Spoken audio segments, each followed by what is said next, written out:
And welcome to part 3 on Invasion of the Philippines on the Allied side. Let's play Battlefield 1942.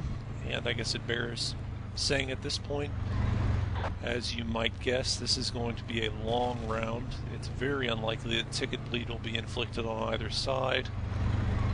So we're just going to have to go ticket by ticket. It's still a 20-point gap. We are losing by 20. And I'm having an unusually large amount of time spent in the tank, useful time in the tank.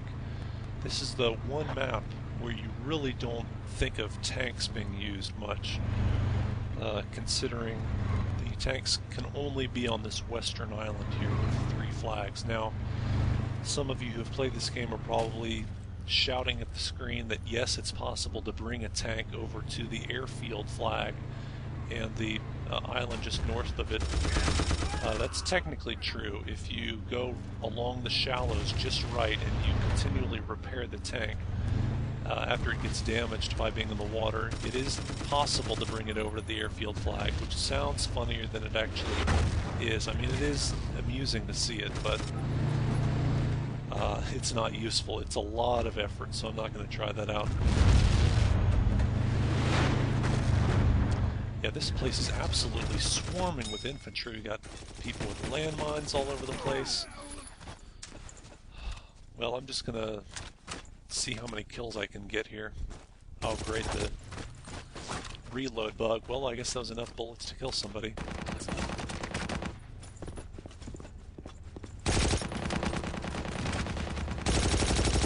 Yeah, that guy's still attacking the tank for whatever reason.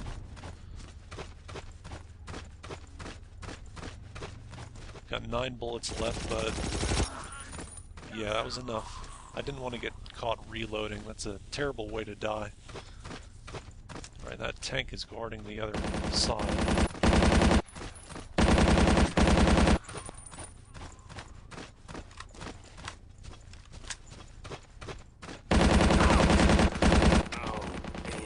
Yeah, I probably made a mistake of staying too long in one place because all the people I killed knew exactly where I was going to be when they respawned in. But that was a lot more kills than I expected to get.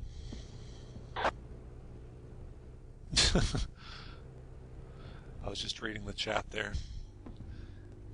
You know, if you're watching this and seeing all the unlucky things that have happened so far in this round, the idea that I'm hacking is probably not the first thing that comes to mind. But it's always funny to see when people think that you're hacking. There seems to be an epidemic of it just in the last several episodes. In fact, I think I went the first, I don't know how many episodes without anyone saying that. But, so I'm not sure exactly why I would be called out for hacking. Now, there is one thing that sometimes happens on this game where you kind of expect the accusation, and that's when you just accidentally stumble upon someone in their hiding space. They may think that you're using the radar hack. I guess that X-Pac came in handy after all. The most commonly known, the most infamous hack that floated around and presumably still floats around on this game is the radar hack, which simply allows you to see the enemies on your radar as well as the friendlies. And that can be very useful, as you can imagine, because you can see exactly where enemies are hiding, you can avoid being surprised, you can see which flags are being defended and which ones aren't. If you're in an airplane, you can avoid hostile planes sneaking up on you. So that's one that people were always really paranoid about, especially before Punkbuster, the anti-cheating program, came into play. And that's the one hack that I myself was often, when someone just happens to find you in a hiding space, and you think no one had seen you go in there, and then they uncover you and kill you, you always kind of wonder at the back of your mind whether or not they had the radar hack. And before Punkbuster, there was really no way to tell whether or not they did.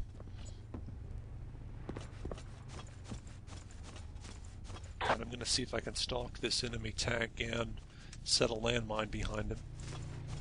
I don't know why he's backing up right now. If he backs up enough, and he stopped just in time to avoid getting detonated. Alright, I'm hoping now that friendly Jeep doesn't detonate my mine. Okay, it looks like he made it by safe, so that's at least one good thing that's happened.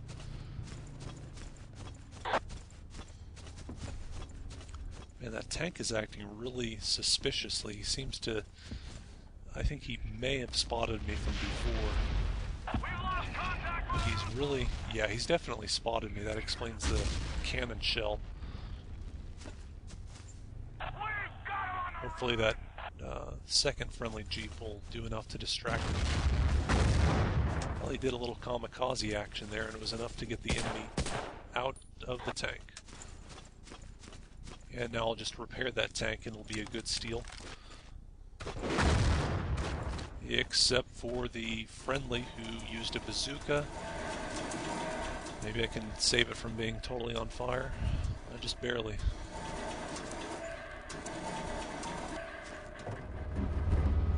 Well, I'm definitely smoking, so I wish I had some more armor on this thing.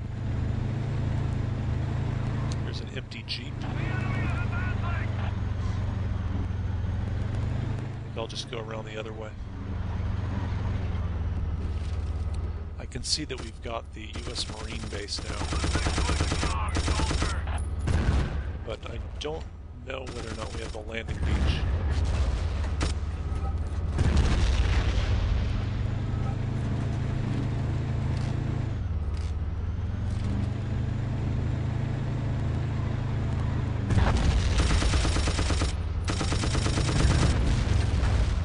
Finally got that guy. As you can see, the wrench ability recharges at a pretty slow rate. And there I get called a how in the world do you get called a hacker for that? I mean, when you're completely visible and you know there's a tank there and you know that he knows that you're there, and then you shoot at him.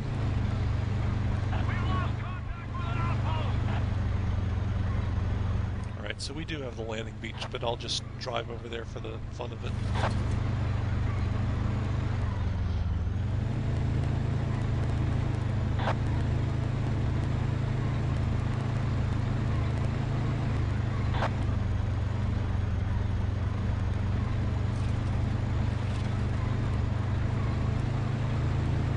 Alright, this is actually the area where you see these shallows that connect up with the other island.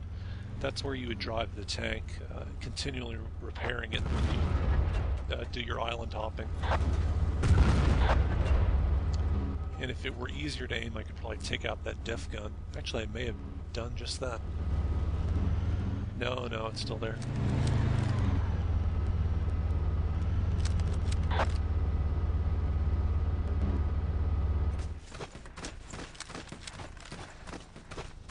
Okay, he's shooting at somebody. But I don't think anyone was there. Alright, now... Okay, I guess that looked like somebody, but it wasn't.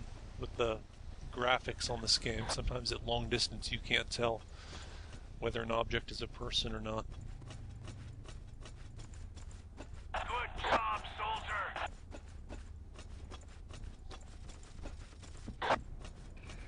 Alright, now for the rest of this map, I think I'm going to be focusing on the other islands. There's a hostile patrol boat. Stay tuned for part 4.